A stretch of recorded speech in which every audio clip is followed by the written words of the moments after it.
Halo, Assalamualaikum warahmatullahi wabarakatuh. Berjumpa kembali bersama channel Guru Hebat. Di video kali ini kita akan bahas tentang tes P3K 2024. Ini khusus formasi guru ya, teman-teman.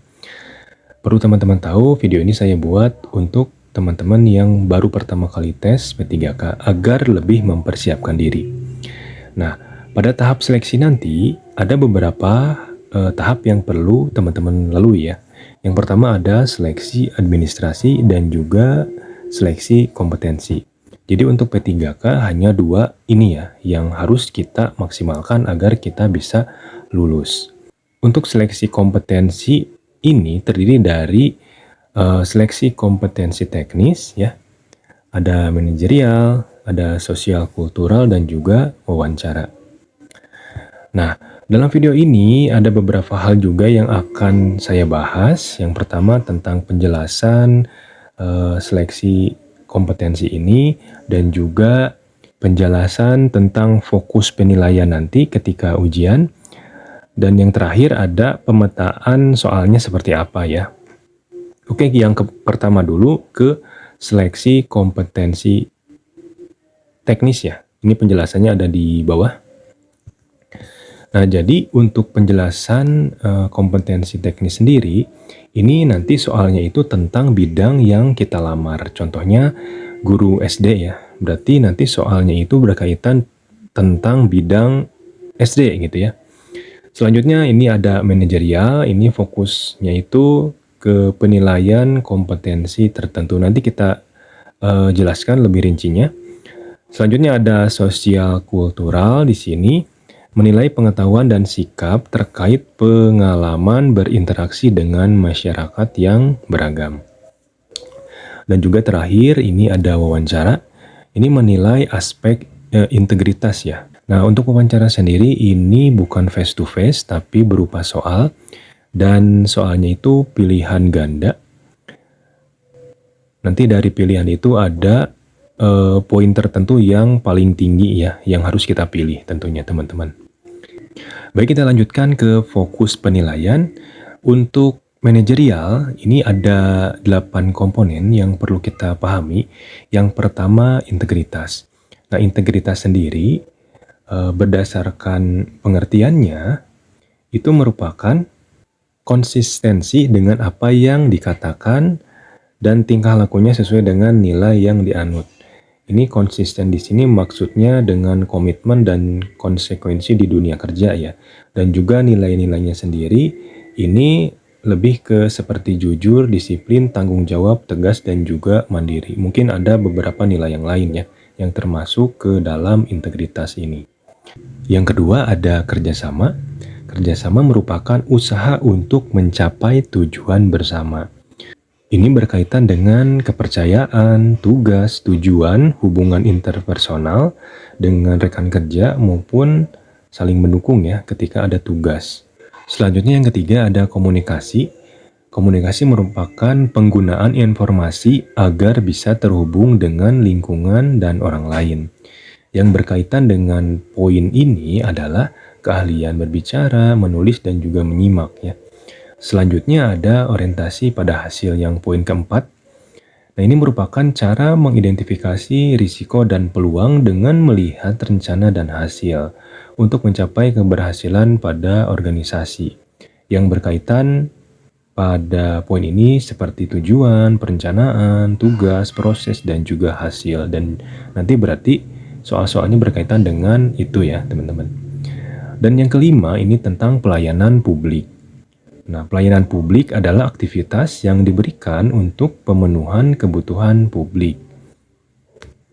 Nah ya, selanjutnya yang berkaitan dengan poin ini adalah pekerjaan, kemahiran dari suatu bidang, kepuasan layanan, dan juga pelayanan ya, terutama terhadap masyarakat. Selanjutnya poin keenam, ini tentang pengembangan diri dan orang lain. Pengertiannya, kemampuan untuk meningkatkan kualitas diri dan membantu orang lain mengembangkan potensi dirinya. Nah, ini berkaitan tentang poin ini seperti belajar ya, dan juga memotivasi orang lain. baik untuk pengembangan diri maupun pengembangan diri orang lain ya. Selanjutnya yang ketujuh, nah ini yang ketujuh tentang mengelola perubahan. Nah ini merupakan proses perubahan untuk menggapai hasil yang dibutuhkan, dan ini sangat erat kaitannya dengan mengatasi masalah dan beradaptasi bila ada masalah tertentu di situasi kerja kita saat itu. Terakhir ini tentang pengambilan keputusan. Ini pengambilan keputusan ini merupakan hasil pemilihan tindakan dari beberapa alternatif ya. Yang terkait dengan poin ini seperti solusi, keputusan yang bijak, tidak merugikan orang lain, dan juga reflektif. Kita lanjutkan ke kompetensi selanjutnya yaitu tentang sosial kultural. Nah, sebetulnya di sini lebih sedikit ya poin yang menjadi fokusnya, ada 4, yaitu kepekaan terhadap keberagaman. Yang kedua, kemampuan berhubungan sosial. Ketiga, kepekaan terhadap pentingnya persatuan. Dan terakhir yang keempat adalah soal empati. Nah, di poin pertama teman-teman, ini waktu tahun lalu itu lebih ke keberagaman seperti suku, agama, etnis, dan juga kebudayaan ya. Kalau ini hubungan sosial itu lebih ke masyarakat sekitar teman-teman. Dan selanjutnya yang ketiga tentang kepekaan terhadap pentingnya persatuan. Ini nanti masalahnya bisa di kantor ya, soalnya itu.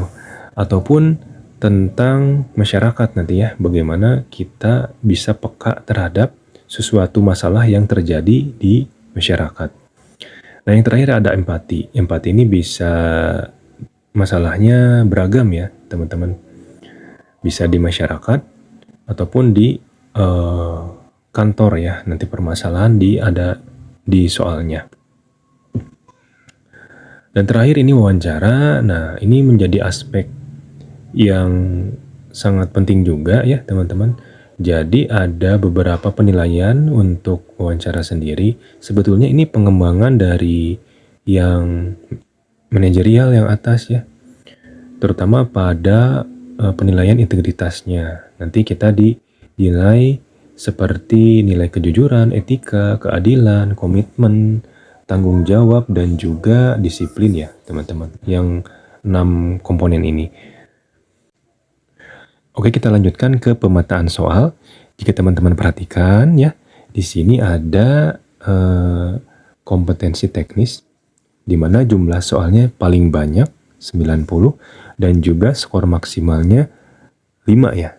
Ini paling tinggi di antara kompetensi yang lain. Selanjutnya ada manajerial. Ini ada 25 soal. Poinnya 4 ya. Ini sama dengan sosial kultural. Poinnya juga 4, hanya saja untuk jumlah soalnya 20. Dan ini dikerjakan selama 120 menit atau 2 jam pada sesi pertama. Nah teman-teman, untuk urutan soal sendiri ini secara berurutan ya, dari mulai teknis, manajerial, sosial, kultural, dan juga nanti wawancara. Jadi nanti soal nomor 1 sampai 90 itu teknis ya. Dan 91 sampai nomor 115 berarti ya, itu manajerial. Selanjutnya ada sosial kultural dari nomor 116 hingga 135 ya teman-teman. Nah itu secara berurutan. Ketika teman-teman sudah mengerjakan soal teknis, manajerial, dan sosial kultural, nanti teman-teman boleh istirahat ya beberapa menit. Dan nanti kalau misalkan mau teman-teman lanjutkan ke tahap wawancara, tinggal diklik di monitornya. Jadi kita bisa nunggu ya beberapa menit, sekitar 1-5 menit mungkin ya. Selanjutnya kita klik tuh di layar monitor, dan nanti langsung ada soal wawancara muncul teman-teman. Sebanyak 10 soal ya di sini ya. Sebanyak 10 soal. Dan juga poinnya sama dengan sosial kultural dan juga manajerial, 4 poin. Ini harus diselesaikan 10 menit. Dan ini termasuk ke sesi kedua. Nanti kalau misalkan teman-teman sudah menyelesaikan dari waktu yang ditetapkan ya, jadi lebih cepat dari waktu yang ditetapkan, boleh langsung klik selesai. Nah, di sini kita jelaskan juga terkait total soalnya ya. Ada 145. Jadi ini poin tertingginya yang bisa kita dapat adalah 670, dan total menitnya sesi 1, sesi 2 itu 130 menit ya. Dan pembagian sesinya ada 2 ya, sesi pertama dan sesi kedua. Jadi ini yang sesi pertama, ini sesi keduanya. Gitu, teman-teman. Nah, itu ya penjelasan terkait beberapa hal penting yang mungkin teman-teman harus perhatikan sebelum nanti tes. Dan di video selanjutnya kita akan bahas mengenai perbedaan bentuk soal ya antara tahun 2023 dan juga 2024. Ini sesuai dengan Kepmenpan nomor 348. Nanti kita bahas di video berikutnya. Berikut juga contoh soalnya ya, untuk latihan soalnya. Mungkin itu saja teman-teman untuk video kali ini. Mudah-mudahan video ini bisa bermanfaat bagi teman-teman yang akan tes P3K tahun 2024. Semoga teman-teman lulus tahun ini. Dan jangan lupa di like, di komen, dan juga di subscribe untuk channel ini agar semakin berkembang. Terima kasih, sampai jumpa lagi di video berikutnya. Wassalamualaikum warahmatullahi wabarakatuh.